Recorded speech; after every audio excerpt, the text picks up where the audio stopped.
Today I'm giving you an update on my winter sowing project.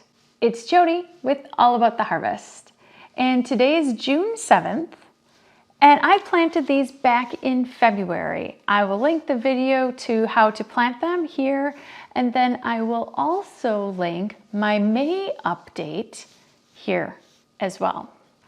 I will also link both of those videos in the description of this video so you can refer to them at any time.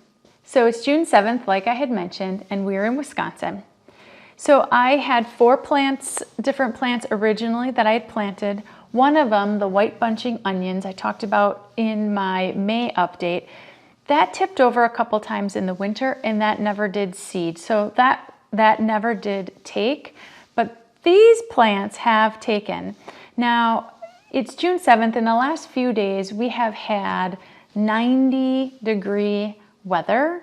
We also, since my update in May, have also had freezing temperatures as well. So these containers proved to be very beneficial. One, when it was freezing, I could close the containers back up, and that way the plants didn't get harmed. I didn't have to bring them in, so that was really nice. Then when it's hot out, you just open them up and let them get the sunshine, and plus they're growing pretty well. Now, like I said, we're in the beginning of June. What I would normally do with these is have these transplanted into a garden or some other container. We're currently working on a garden and landscape project, and my garden beds are not quite done yet. So these are still in my containers. And I want to tell you a little bit about how that has been going. First of all, the cilantro. I'm going to talk about that since it's right in front of me. So cilantro, if you don't know, cilantro, when it gets really hot out, cilantro is likely to bolt and go to seed. So the nice thing about having this container is I could just quickly and easily bring it inside the house. I brought it in a couple days ago. After about 2 days of 90-degree temperature, I thought, oh, I better bring this inside.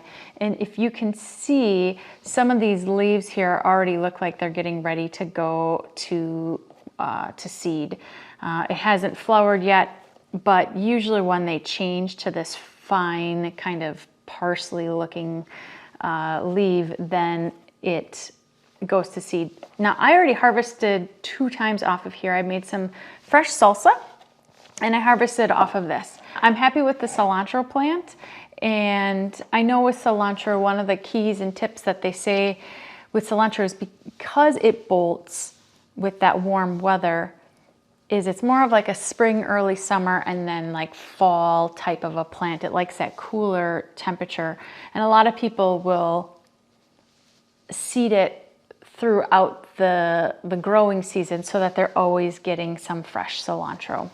So with this, I was happy I was able to bring it in and kind of keep it a little bit cooler and hopefully extend the life a little bit. One of the other tips I had mentioned was these tops. So if you see, this top is pressed down, and it's because I put a rock in it. So the rock kind of keeps it down. And if you can see on this one, there isn't a rock in there. And so it's kind of up. Sorry about the noise. It's kind of up.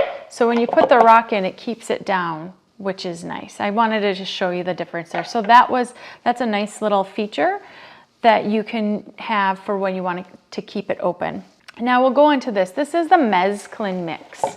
And this particular one has gotten very tall and flowery. Yeah, I've never planted the mezclin mix before, so I think that this should probably look a little bit differently. This one looks like it's going to seed already. Got these little pockets in here.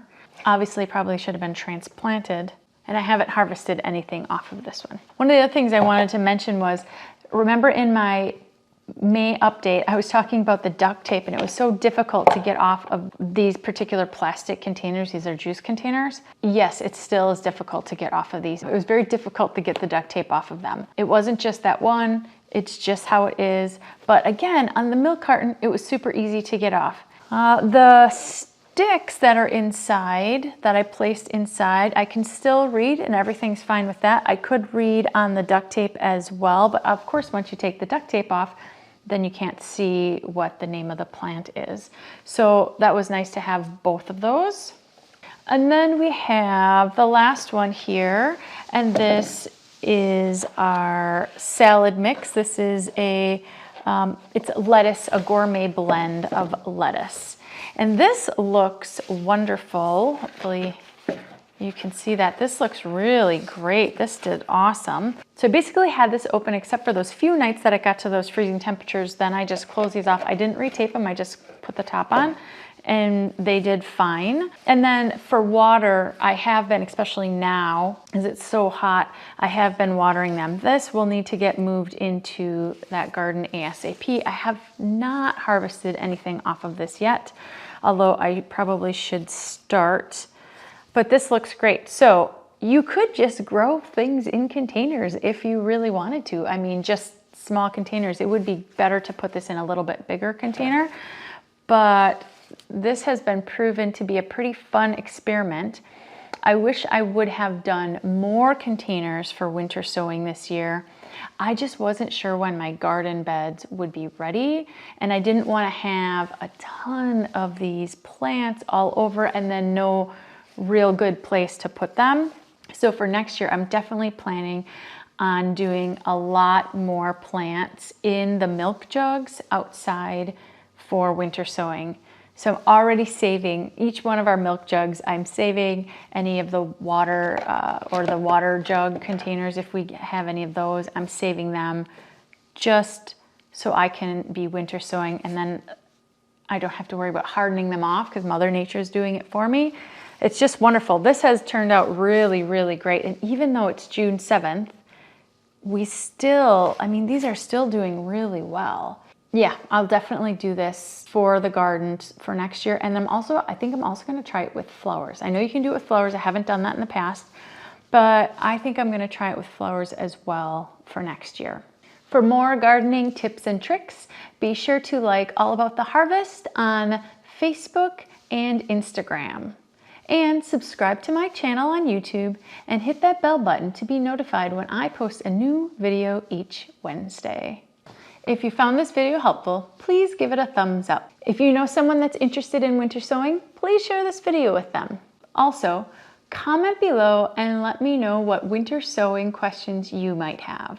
Well, that's it for this winter sowing update. I hope you got some nuggets of information that you can use for your own winter sowing projects.